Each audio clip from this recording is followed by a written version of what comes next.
We hear the phrase climate change, and many wonder, what's it all about?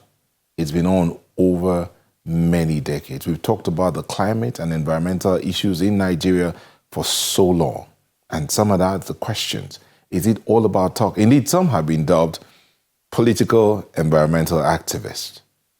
But there is a law in Nigeria signed in 2021 by the former president, Muhammadu Buhari, that will ensure that every action that would undermine the environment is punished.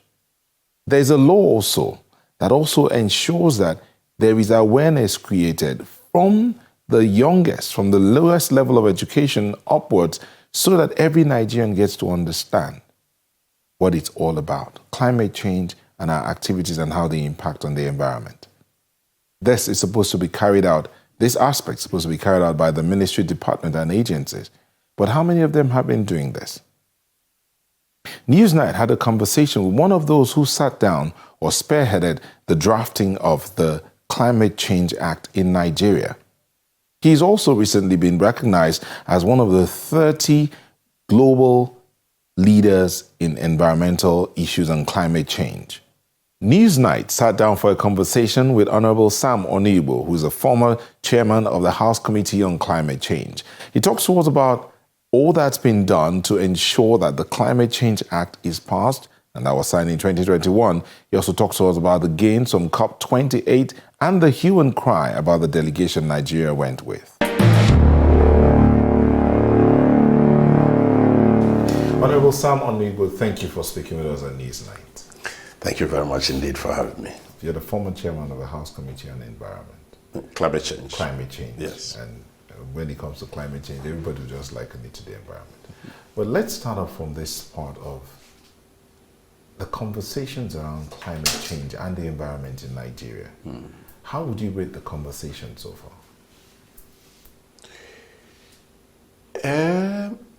I would rate it maybe something in the neighborhood of about 60 going to 65.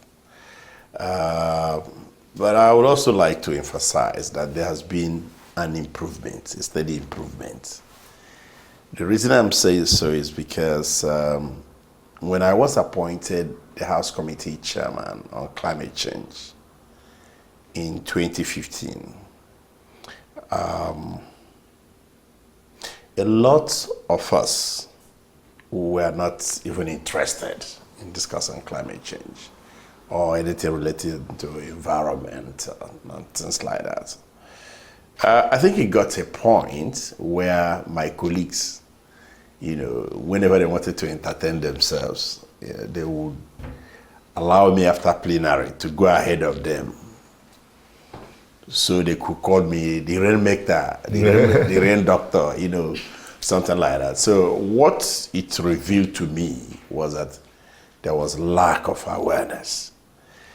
So if you ask that question about conversation, I think I'll tell you that when I came back from COP21 with the former President Muhammadu Buhari, GCFR, Amina Mohammed, Dr. Bukola Saraki, and the rest of them, I started holding series of engagements, and they were specifically for awareness. And it involved people from different MDAs who had one role or the other to play regarding climate change. And what I found out was actually startling, because I don't want to use the word most. A lot of those who were invited were either not interested or had just smattering of the issue being discussed. And there was a major revelation by one of the directors from a major ministry who said that nobody was doing anything about climate change. And in fact, if you offended your PAMSEC or the minister, if they wanted to punish you, then they would post you to the climate change unit. This is in 2021? This was after COP21. This was 2016. 2016, yes. You get that? They will post you there, and they regarded such postings as being sent to Siberia. So it took a lot of efforts then on my side and on the side of those who were supporting me to engage these people and to bring it up. I'll also give you one instance because you asked this question. When I was preparing to sponsor the bill on climate change in the 8th Assembly, I'm sure you know that conversations on climate change within the National Assembly, I was told by directors of climate change from Ministry of Environment, started around the 5th Assembly, but they sponsored the first bill in the 6th Assembly, it failed. And they sponsored the second bill in the 7th Assembly, it also failed. So when I was preparing to sponsor the bill in the 8th Assembly, I wanted to really broaden the base of knowledge, interactions, engagements, and all that. So I wrote to the ministries, the MDAs, that we believe were directly impacted by climate change. And the very senior director came. The person was not just a director. She was also a lawyer. And she came to my office, brought the letter, and challenged me on why we wrote to them that her ministry had nothing to do with climate change. Meanwhile, the ministry is a major emitter, of greenhouse gases. And it took time before I explained to this very senior director, who was also a lawyer, how her ministry was impacted, before she realized that she either made a mistake or she was too much in a hurry to conclude, or there was some element of maybe I know it too much. So you can imagine a director, a senior director, and a lawyer. So in response to your question, I think the conversation is beginning to pick up. Awareness level has also grown, and discussions around climate change has really picked up, especially with what happened in the last COP. Okay, we'll come down to COP28, but that question I asked about the level of conversations around climate change and environment, it's good that it's picked up, but what about at what levels? Yeah, that's what I'm going to. At what levels? Because now that's at the National Assembly. What about the subnationals? Are these conversations happening at the state levels? Are they happening at the local government levels? How much awareness is in the public space as regards the things we do actively and inactively to affect the climate? Yes, we captured all those, in making the Climate Change Act for Nigeria. Because it was very clear to me that two things actually influenced my interest in sponsoring the climate change bill. One was that I grew up in the village. I'm a completely village person.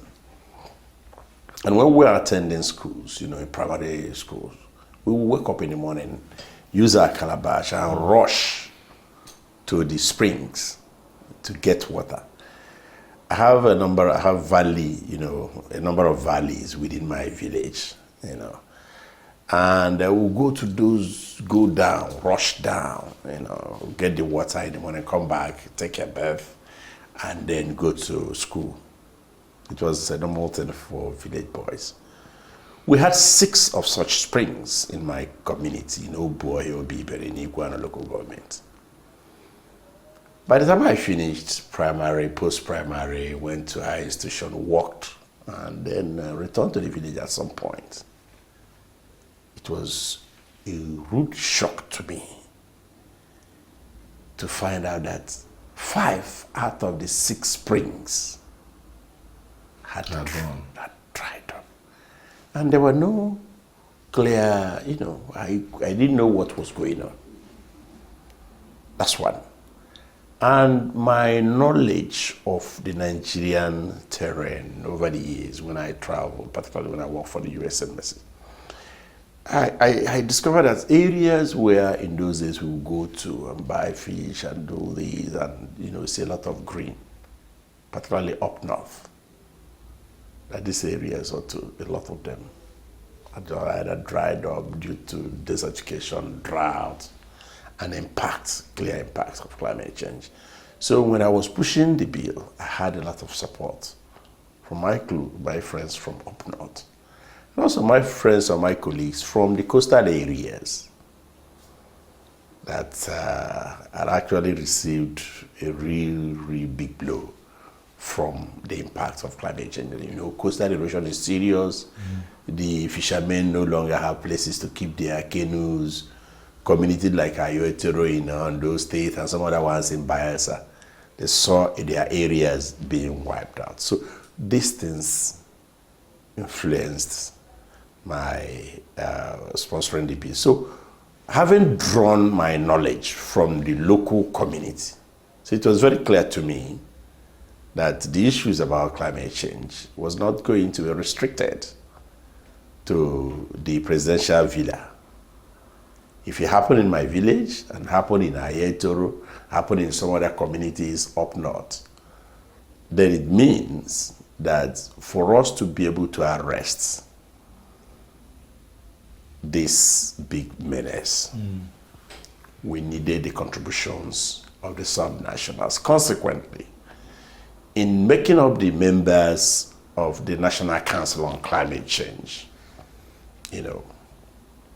you discover that the subnationals were captured. The chairman of the Governors Forum is sitting on that National Council on Climate Change, which is the overall body headed by Mr. President. So the chairman of the Governors Forum, when he comes, gets information, resolutions, decisions reached, he will now take that to their Governors Forum meeting.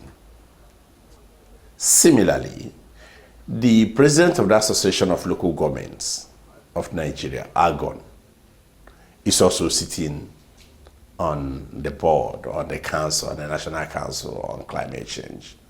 So if you add that to the fact that also we have the private sector, the civil society, we have the youths, we have women in their own right. We also have people with disabilities to sit on that council. And when you talk about women, this is apart from the women who are going to come or are going to be nominated by the Minister of Women Affairs and all that. So you see that the conversation is supposed to go down, and it's already going down because a number of states are actually getting involved. And we can do a lot along the line. So we are broadening as a nation and deepening the conversation on climate change. So again, that matter of conversations also require funds to make it happen. Yes, there's a climate change, what was it we called it now? The climate change, National Council on Climate Change. Yes, it's captured everybody from the local government up to the federal. They're all captured in there. All in a bid to ensure that Nigeria's environment is protected. Because the climate change is a global thing. But in terms of like actionable actions, one will wonder, yes, the law's been signed since 2021. Conversations are happening. But again, I asked a question, and maybe you didn't get to that point, where I said, how much of these conversations are happening even to the younger generation? Because by the grace of God, you and I will pass on eventually. This one's in primary school, in secondary school. How aware are they of the things that are happening before we even get to the point where it's okay, now we're back at the global stage. COP28, it just happened, we'll get there. But these ones back home here, do they even understand what the Climate Change Act is all about? What their role is in that Climate Change Act? And is it justiciable? That's the other side of it. Because some will say in Nigeria, if it's not justiciable, forget it, it won't work. It's justiciable, seriously so. Do not forget that I think in Section 20 of the Constitution, the issue of environment was clearly mentioned as the duty of the government to ensure that you have air that is not polluted, water that is clean, and that's a constitutional provision. So that's to talk about that. Then you also go to, I think, Section 34 of the Climate Change Act. That's a provision that anyone can sue. There's no question of there's local standing, you don't have local standing. No, anyone can sue. And if you also check the decision of the Supreme Court, I think that was 2018 or so, in the Pollution Watch, Center for Pollution Watch, against, I think, NNPC. So you discover that the Supreme Court actually said, yes, you don't even need a local standing for you to take up an action. So long as we wrote in Section 34 of the Act, someone is found to be doing something that is negatively, impacting on the environment, and you think it has the potential to also affect you. Because issues about pollution, climate change and all that, they are borderless. When we're talking about soot in Port Harcourt, in Rivers State, the soot traveled to Abia, it traveled to neighboring states like Imo and beyond. So that's why we made that provision. Now, you asked a question about young people and all that. I'm happy to tell you that the Act captured all these things, and actions are beginning at different levels. If you also go to Section 26 of the Act, you would find that, look, there's a clear provision here that all the ministries, departments, and agencies that are saddled with the responsibility of working on curriculum should ensure that climate change is captured in our curriculum at all levels, which means you talk about the primary, secondary, and tertiary. These provisions have been made, and I'm getting increasingly encouraged that we start seeing them being implemented. I like your optimism. Yes. But even as optimistic as you are, you and I both do, because there's something you just said now, yes, this law has been signed in 2021. Absolutely. So 2021, November 17th, to be precise. So this is just barely 2 years that law's been signed. Yes. And you're sounding really optimistic that it's being included in the curriculum, education curriculums. But in the private sector, for instance, a portion of the law talked about obligations. Yes. It says private entities that have a minimum of 50 employees also have obligations under the CCA. This includes a requirement to put in place measures to achieve annual carbon emission reduction target in line with the action plan, and to designate a climate change officer or an environmental sustainability officer. I'm not sure if you're aware of any company or companies that have done that, designating individuals as climate environmental sustainability officer. Or are they even working at cutting down emissions when they have to run their generators practically 24/7 in order to be able to do it? Yeah, it's interesting that you are raising these things and then quoting, profusely from the Act. It's very interesting, and which means you also broadening the knowledge. Yeah, deepening it, for individuals who probably listen to this interview. Yes, the journey starts from somewhere. We have sustainability officers or climate change officers in different organizations. In fact, one or two of the oil companies in Nigeria have gone completely green in their head offices and things like that. But yet they're still exploring for oil. Yeah, some of them, as they are exploring for oil, they have also brought in innovations. We are in the global village. Nigeria is not an island. Yes. Okay. And again, you must also know that I think it was a Dutch court that said last time, I think that was about 2021 or so, that found made a decision against Shell that they should, certain compensation. Exactly, and they reduce. And also there was a memo from the International Energy Agency. I also read that. Recall that IA was originally started around 1974, just for the purposes of ensuring that there is free flow of oil.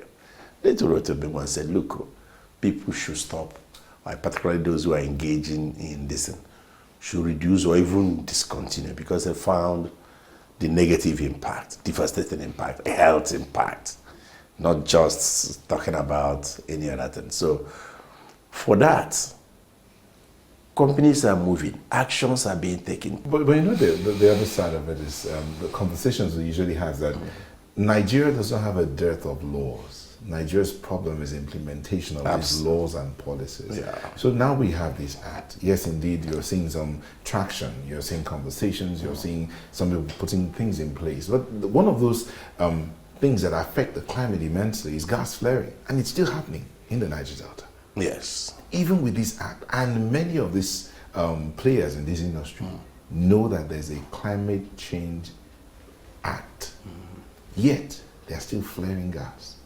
You know, so again, that question of yes, it's justiciable, but do they even understand that there are punishments for this gas flaring? And how long would it take for that to kick in? Yes, look, I don't want to start using so many Igbo proverbs so that I don't confuse those who are listening. You know, we have a saying that those who are used to tasting something sweet, you find it difficult to get them off that. But you need a law, and that's what we have now. The next is proper and coordinated implementation.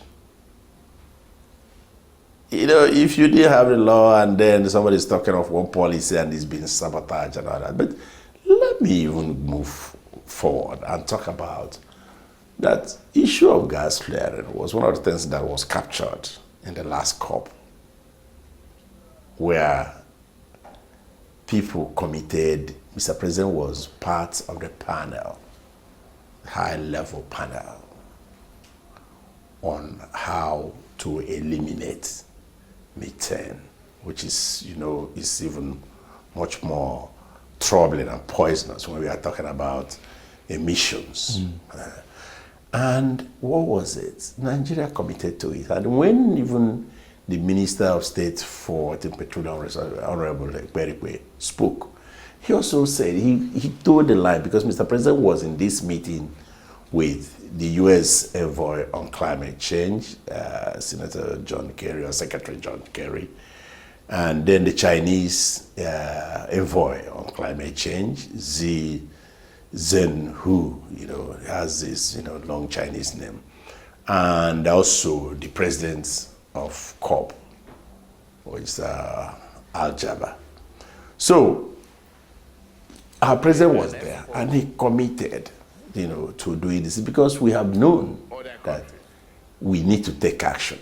And then you also know that one of the positive takeaways from the COP were some of the agreements, you know, signed by an NPC on how to enhance or increase our LNG, you know, both the ones that are going to be used domestically, you know, and which they want to, and the ones for export. All these are intended to reduce, you know, some of these things, the way they are flayed and all that. So there's a movement forward, and there's no doubt whatsoever that as these companies that come from outside are being, you know, either, I don't want to use the word chased or monitored by their home countries through effective action. So they also, I don't know whether you mention names of companies when you are doing this kind of interview so that nobody says you are doing PR, but I know that there's one major oil producing company has been using, that has moved out, and whatever they are doing is built around renewable energy. You know, their head office and everything. So we are moving, you know, on the right path. And you talked about gas flaring. If by the time some of these agreements and MOUs signed during COP28, by the time they are put into effect, we will continue to reduce gas flaring and then convert that into positive and commercial uses. Yes, we've been talking about climate change and the environment. And you continue to mention COP28. But before we get to COP28, you're a village man, as according to you. You grew up in the village. Yes. Incidentally, I did too. Okay, you did. That's nice. And I do know that growing up, you come out in the morning, you have to walk out of the compound, out of the house, across the road. You walk down to go and fetch drinking water from a very clean spring. Exactly. I know those who are from my place would hear things like Kiwale, that's what the stream is called, Kiwale. Okay, yes. You fetch that water, it's clean and it's cool. Good. You come back, you fill the pots or the containers at home, and then you go behind. There's another stream behind the house where you go, another spring where you go to have a bath. On Saturday, you come out, there's no school, so you run down the road, you run down, there's one place you go and swim, it's like a pond. Yes. It's a huge, large pond where you go to swim. If you come out of that place, you're going to the farm. So there are some farms you go to. My grandmother had different plots. Some farms you go to, you actually walk through bodies of water to get to the farm. But now they're all dried up. Yeah. And it's a sad thing because we're now digging more boreholes than they used to be. Yeah, are the boreholes good? Yes.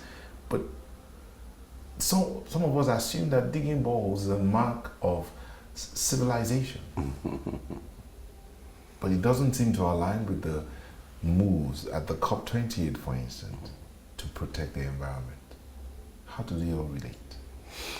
Well, thank you. And I'm happy that I introduced myself first as a village man before you copied me. Well, I'll tell you that a lot has gone wrong with us due to carelessness, due to insensitivity, and some due to ignorance.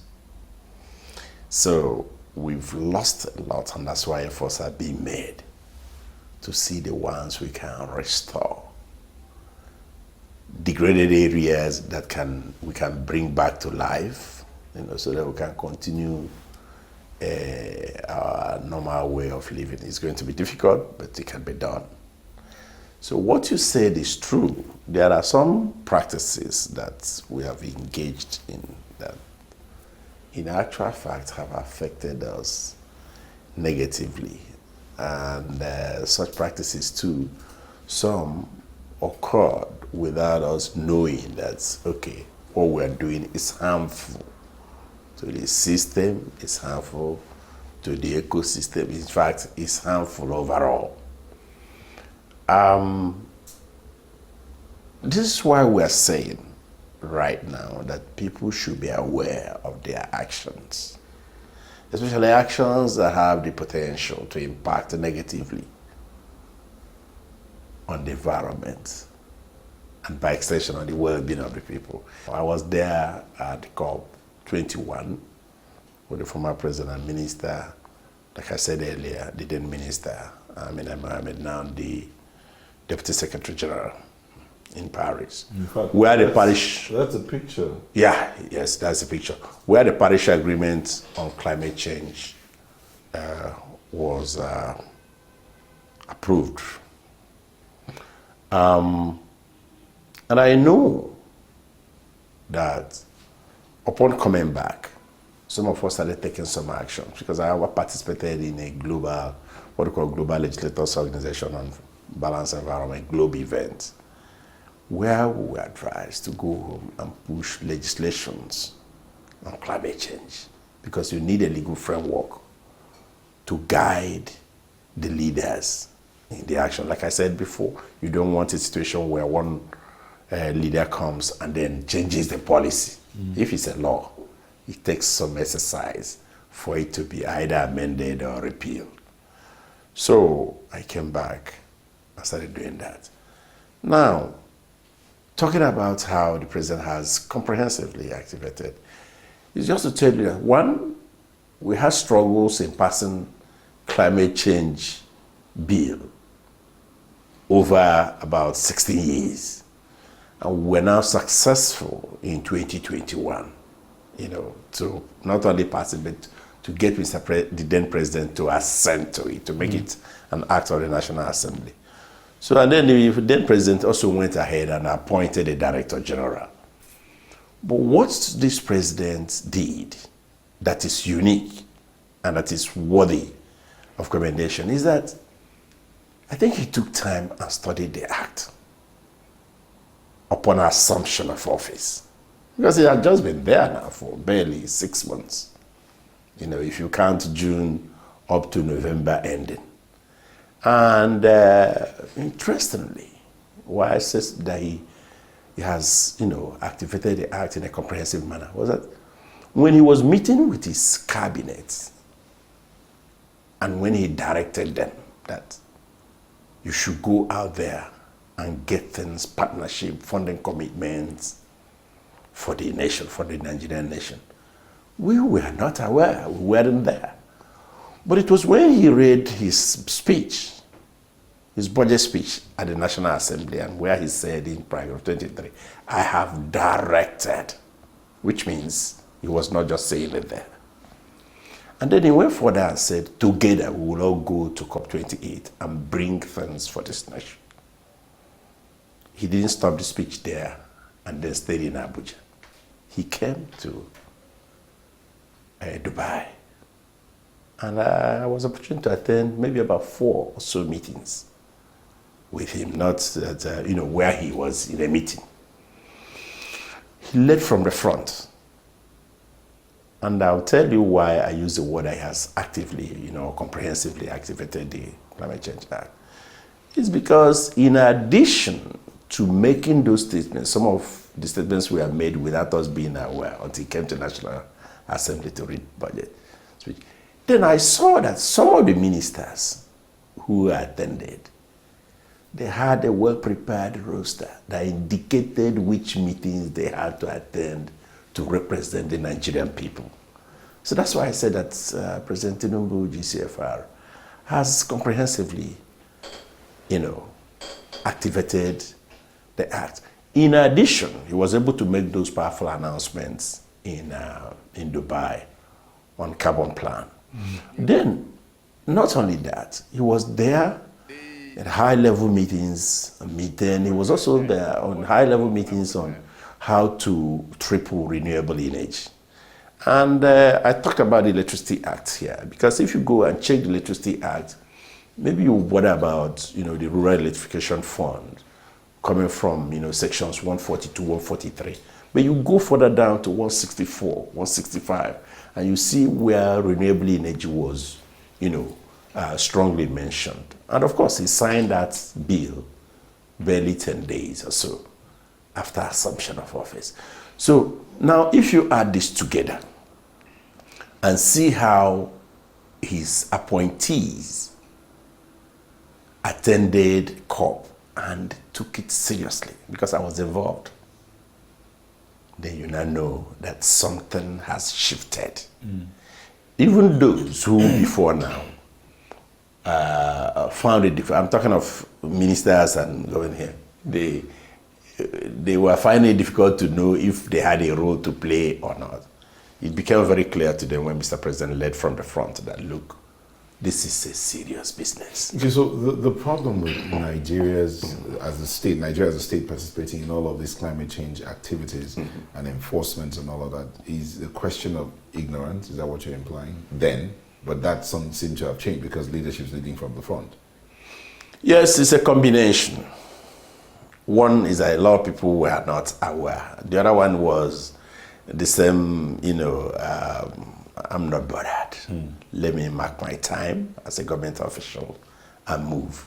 But if you now combine the fact that there's a law and the president bothered to study the law and started applying them.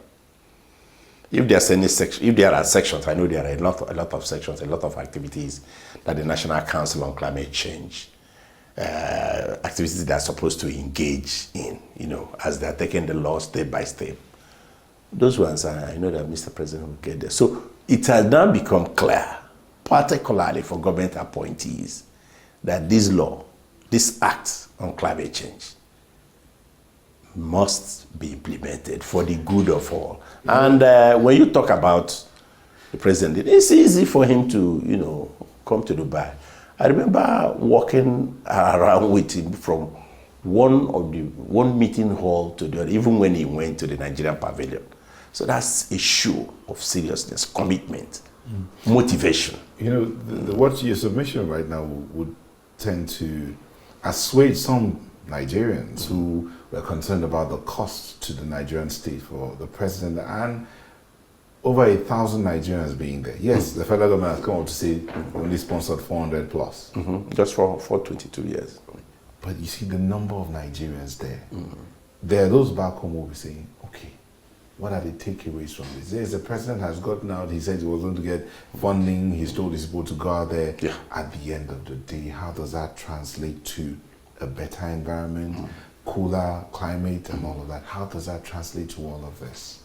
Well, you mentioned you have been asking some questions, dwelling on ignorance, knowledge and all that.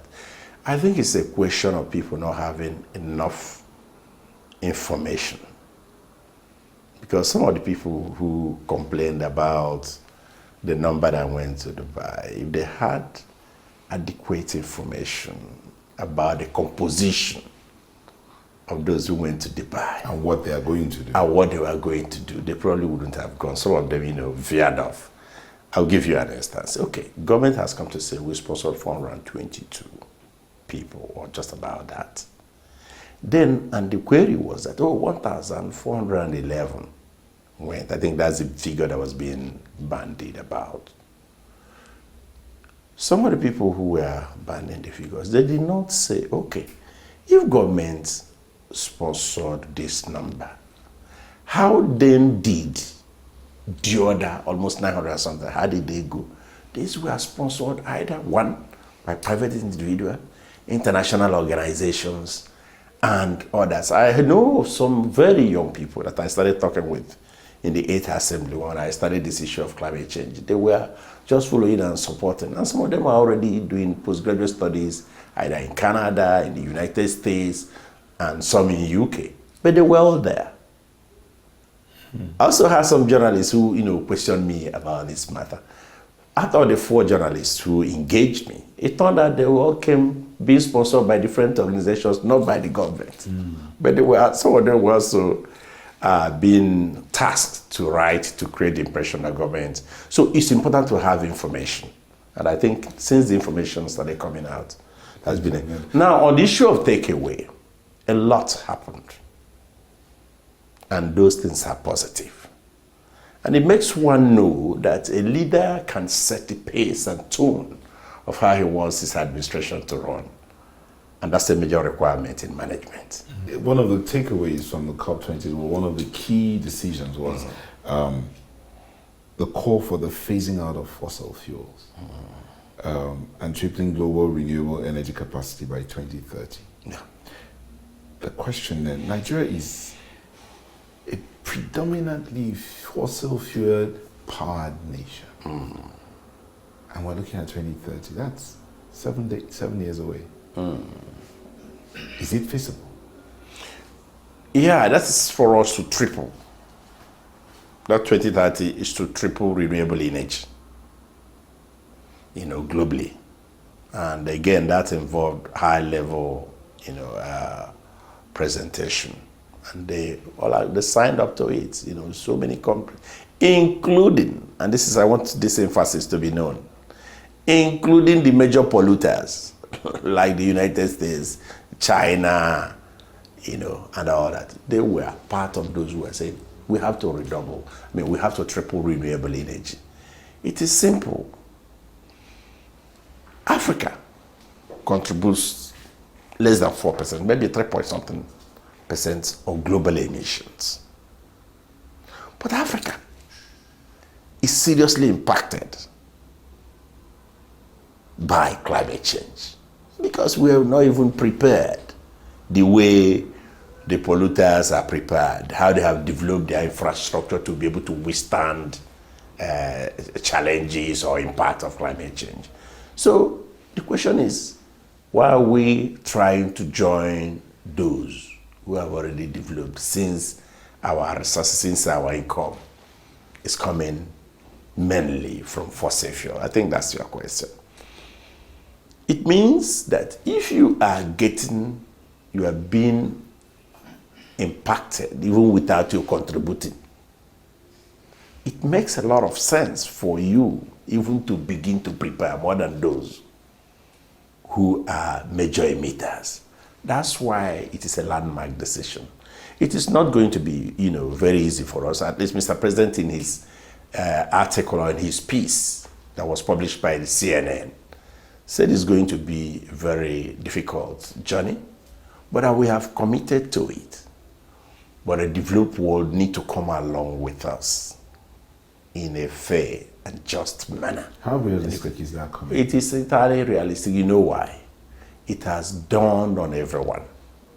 And that's probably why you saw some of the things that happened during this COP. It has dawned on everyone. Even the UAE has a massive renewable energy project, massive. The Saudis have gone very far. Chinese are producing more than 58 to 60% of the entire electric vehicles. If you're talking about the global market today. But they're a major polluter. But on the other hand, they're working on how they're going to transition. So do you now come and wait? Because the major polluters must come to...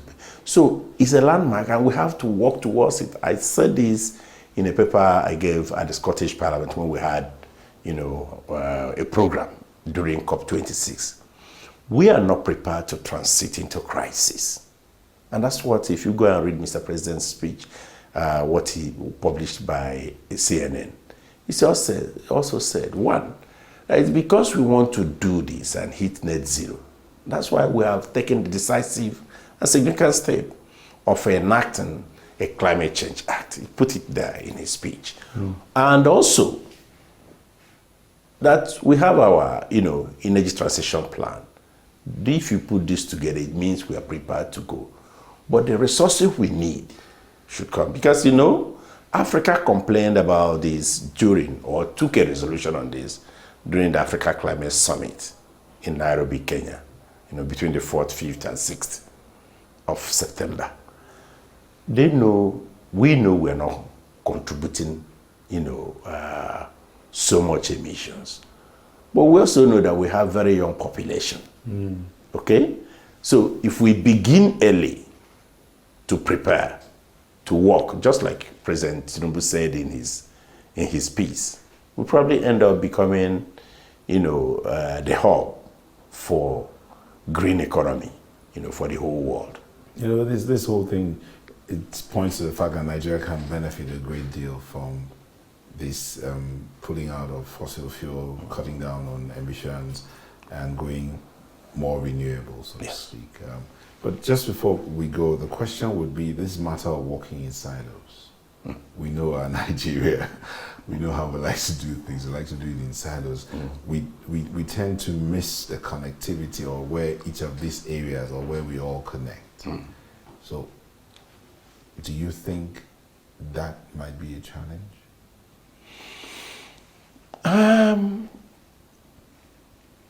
Yes, it was, it has always been a challenge. I don't want to put it in past tense. It has always been a challenge, but that probably informed our reasoning in structuring the Climate Change Act the way we did. By the special grace of God, some of us have been either teachers, have had the opportunity of working for the U.S. government at the U.S. Embassy, and then I've been Commissioner Lands, Commissioner Finance. And then before, I was also at some point advisor to one of the speakers. Before I was elected. And by the grace of God, I was also the first person to be re-elected in my federal constituency since 1999. You bring a little bit of experience into lawmaking.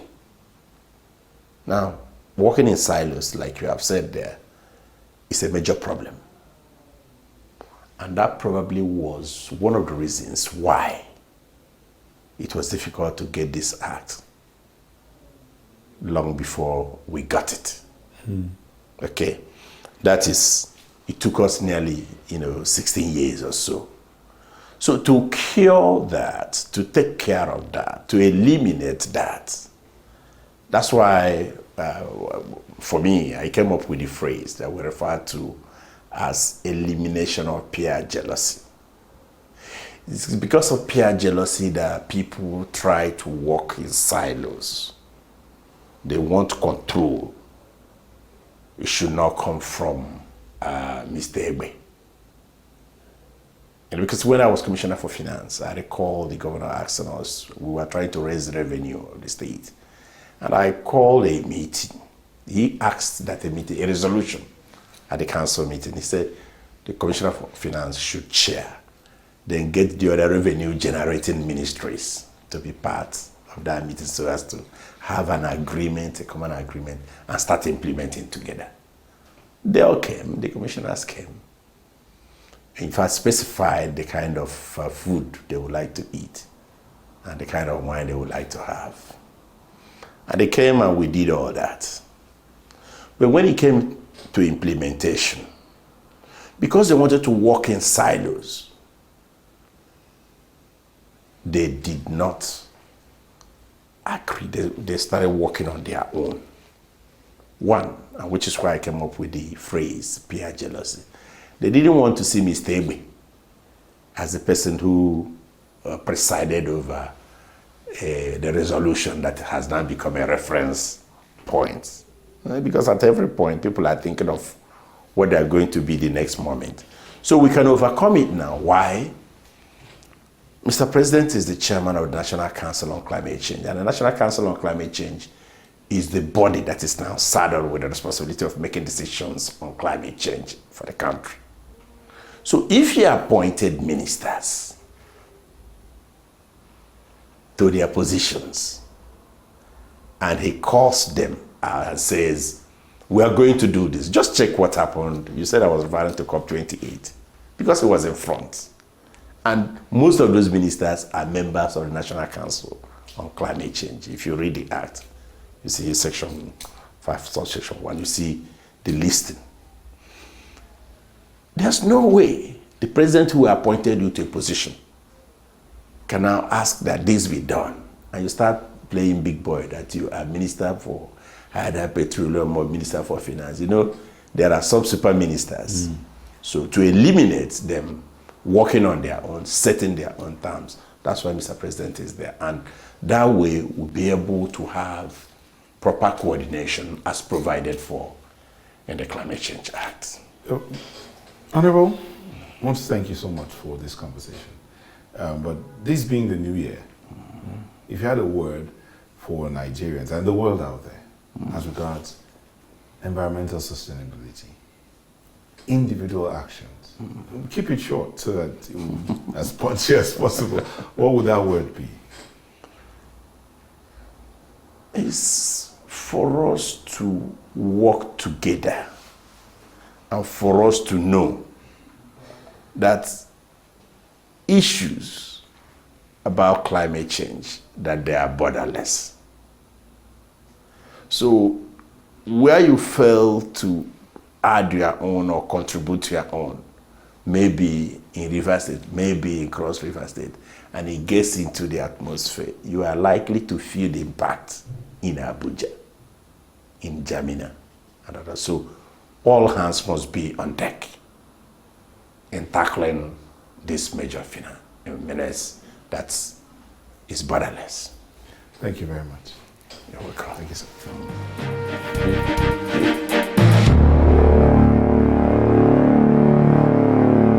And the show's come to an end. We want to thank you for letting us be a part of you today. It's the new year, and we know that some of us have made resolutions and commitments to change certain things. I hope one of those commitments has to do with the environment. Let's do better by our environment. In the meantime, we'd like to hear from you. Send us a mail, send us a comment. Our handles are right there on your screen. We'll wait to hear from you. Also know that you can catch up with this conversation and other conversations we've had via our website at channelstv.com/podcast. And we're looking forward to hearing from you. Till we come your way again, I'm Nelta Igbe. Bye-bye.